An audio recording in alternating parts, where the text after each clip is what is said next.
Rivalry game on the right side of the ledger, and as advertised, there's the Bills Mafia cheering on their guy and their team as it's the Bills by 3 over the Jets.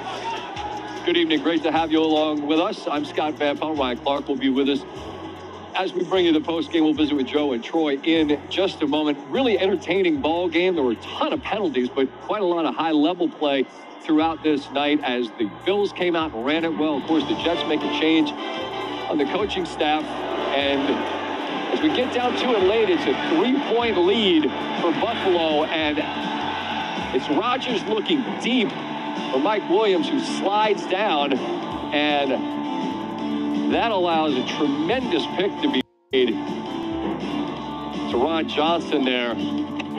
From that point, it's timeouts, and can you get a first down? The answer to that question from Buffalo would be yes. Here on 3rd and 4, have to figure it's Allen trying to make a play, and we often see put on that Superman cape, and that's just what Josh does. Josh, Aaron Rodgers trying to win the game, and your defense steps up big. Taylor Rapp all night, and Taron Johnson coming off of injury. What can you say about the job they did? Oh, man, we found a way to win. Got sloppy there in the second half. Got to find a way to put more points on the board, but it was a team victory. We'll take them how we get them, and 4-2. You wanted to play clean offense tonight. How did you do? I thought we did okay. I missed a couple. Missed Dalton on a 3rd down. But you know what? Again, this is a gritty team, resilient group. I'm proud of my guys right now. What was your favorite touchdown of the night? All of them. They all had their own special flair to it. The one to Dawson was pretty cool. I stole one early from the running backs on that first drive. They were putting in the work, and we got down to the 1-yard line. It was going to me, so I feel bad for them. But both those guys stepped up. They played their tails off. Did you know this is your 100th NFL game? I did not know that. Congratulations on that. Thank you. Go Bills. In that way. Offensively, I thought much better in the run game. I was proud of the way that they responded from the last couple weeks. Brees going over 100 yards, 20 carries, 119 yards, 6 a carry. That's winning football, in my opinion, from a run game perspective. I thought the passing game was exceptional as well. 7 explosive passes, 24 for 36, 296 yards. Now, where do we need to get better? The red zone efficiency, as we all saw. We got to be able to finish those drives and get points every single time. In that way. What it do, YouTube world, Bills Mafia football fans out there, man. Y'all heard the commentators talking about that. What a sloppy game at times. Almost felt like a preseason game with all the damn missed field goals, the flags, 200+ penalty yards. Like, it was absolutely crazy, man. And speaking of that, Bills fans, Bills Mafia, what's the deal with Bass? Like, is it time we let Bass go? This is something we've been talking about for a while. Another wide right tonight. I hate, even as a Bills fan, repeating those words, man. I mean, we came out on top. It was what it was. You heard Josh Allen there, his 100th game. He ain't even know it. And he had a pretty decent game, pretty solid game. Cook wasn't out there. The running game was pretty consistent still, but the real heroes of the game were both in the secondary. Taron Johnson coming back from being injured in week 1 with that beautiful interception. I mean, that was beautiful. You know what I mean? Like, we saw Aaron Rodgers pull out that magic at the end of the first half, which was so crazy. They went into the whole montage and breakdown of like all the Hail Mary success that he's had over the years, right? And then he does it again, shifting the momentum around. There was so many momentum shifts in this game, but at the end, that interception ultimately shifted the momentum once and for all to end it all.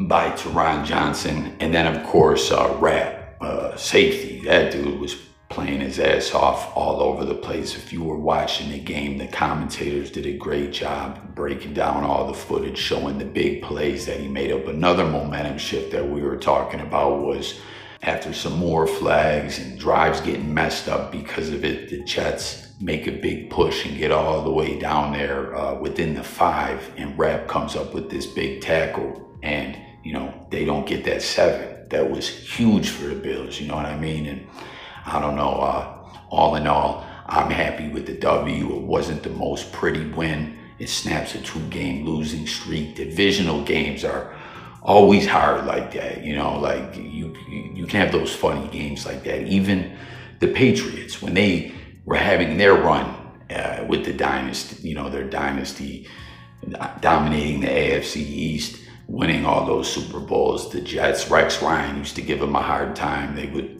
beat them at times or have games that would come down to the wire. There was a game, I'm sure a lot of Bills fans remember, the year where it was the 50th AFL year in week 1, was it Monday Night Football, Sunday, some kind of primetime game, Bills versus Patriots, a game the Bills should have won where Leotis McKelvin fumbled that kickoff. Y'all remember that though? The Patriots were wearing the red throwbacks, the Bills were wearing the white. It was one of those games like that, you know what I mean? Like divisional games can be funny like that, but at the end of the day, it's another, you know, game in the win column for the Bills.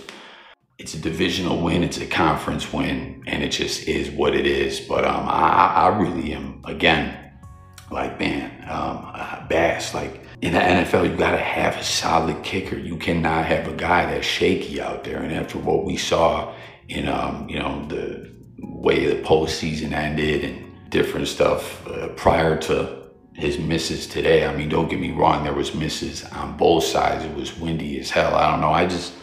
I've just been feeling like Bass is someone who needs to go, but what do I know? You know what I mean? I'm just a guy talking into a device, talking to other individuals out there. So everyone comment, let me know your thoughts about that. Bills fans, just football fans. Would you want to see Bass go? Is there some kickers out there available, you know, who are more consistent, who you'd be more comfortable with? And, you know, again, the real heroes of the game to me, let me know if you agree with that, were Rapp and Teron Johnson.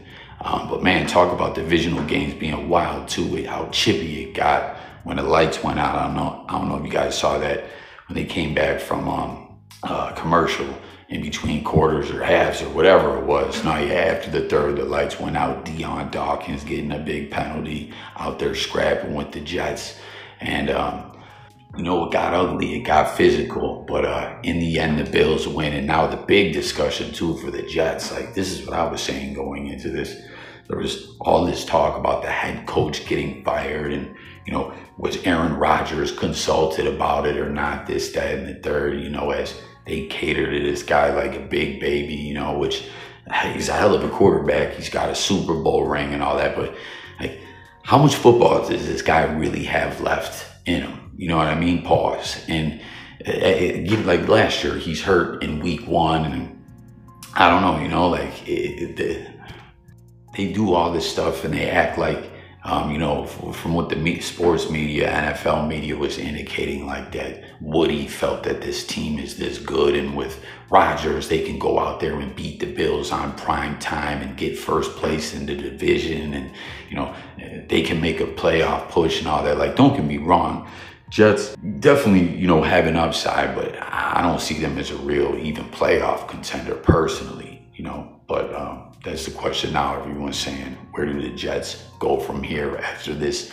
demoralizing loss to the Buffalo Bills? Clearly the better team. Like I said, sometimes it can be ugly, but the better team, you know, can make one more play or, you know, tough it out a little more, and that's what the Bills did tonight. And I'm happy, man. 4-2, Josh Allen's 100th game. Defense came up big when we needed to. And what did you guys think too? Last thing I want to say before I close that this video out about that fumble with the tuck, and then, you know, was it a pass or not? Should it have been a fumble? Then you got the question that the ball went backwards, but because he's being hit, it's not a lateral then, but it's still a pass. It's so confusing in so many ways. And, you know, they show that the Bills have a guy that, you know, analyzes all those kinds of situations that used to work with Monday Night Football. And he was saying, nah, we need a clarification or to be able to challenge this. Ultimately, it was an unchallengeable play. It was confusing as plug. But I don't know. Let me know what y'all think about that as well. Go Bills. Where do the Jets go from here? Aaron Rodgers, you know, a little more magic at halftime. But He didn't have no magic left at the end of the game to make anything happen, and that's that. Go Bills. We crashed the Jets. It's coffee. Hit the comments. Let's talk about it all. Subscribe to the channel. If you're new, we talk music, news, sports, and more. I'm out of here, y'all. Peace.